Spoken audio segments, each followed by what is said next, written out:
దేవుని ఘనమైన నామమునకు మహిమ ఘనత ప్రభావములు కలుగునుగాక. వీక్షిస్తున్న మీ అందరికీ కూడా మన ప్రభువైన యేసుక్రీస్తు నామములో శుభాలు తెలియజేస్తున్నాను.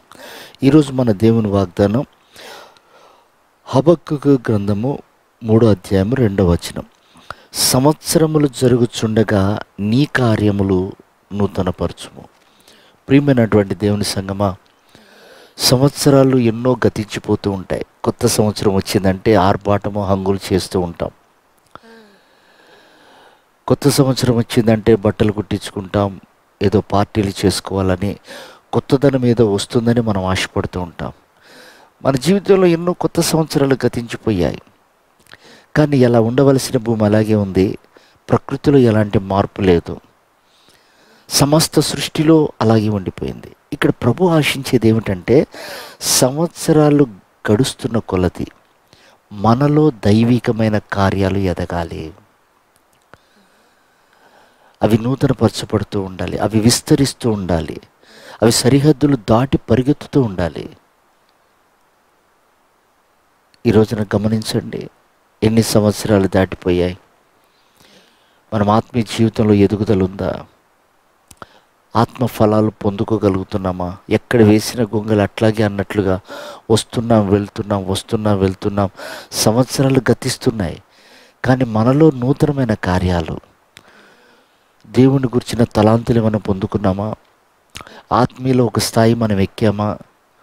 ఒకసారి మనం జ్ఞాపకం చేసుకోవాలి. ప్రియమైనటువంటి దేవుని బిడ్డలారా, చాలాసార్లు మనం సంఘానికి వస్తున్నప్పుడు మనం ఎందుకు వస్తున్నామో, ఏది సాధించడానికి వస్తున్నామో మనం గ్రహించాం. ప్రభు చెప్పిన మాట ఏమిటంటే, నువ్వు దేవుని సన్నిధికి వస్తున్నప్పుడు ఆయన ఉన్నాడని, నువ్వు అడిగింది ఆయన దయచేసే దేవుడని నువ్వు నమ్మి విశ్వసించి రావాలని కదా అంటాడు. ఎందుకని? ఎప్పుడు వచ్చినట్లుగానే వెళ్ళకూడదు.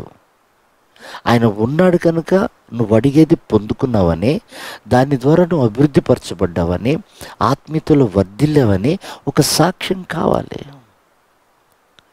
రావడం నువ్వు ఎలాగైనా రా, కానీ వెళ్ళేటప్పుడు దీవించి వెళ్ళాలి. చూడండి, రూతు దేవుని సన్నిధికి వచ్చినప్పుడు రిక్తురాలిగా వచ్చింది, సమస్తాన్ని కోల్పోయి వచ్చింది. కానీ ఆమె బోయాజు పొలంలో నుంచి వెళ్ళేటప్పుడు ఒక రాణిగా వెళ్ళింది, పోగొట్టుకున్నవన్నీ కూడా సంపాదించుకుంది.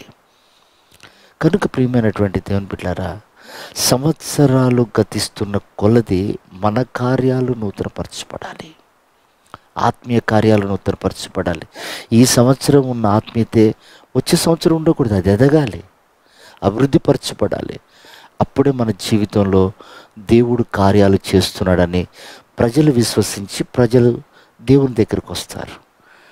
కనుక ఒకవేళ ఇంకా వాటి మీద మనసు పెట్టక నీవు భౌతిక సంబంధంగానే ఉంటే, ఈరోజైనా నూతనపరచబడాలని, నూతన కార్యాలు నీలో దేవునివి జరగాలని ఆశపడ్డట్లయితే నీ ద్వారా కొన్ని ఆత్మలు దేవుడు రక్షించబోతున్నాడు.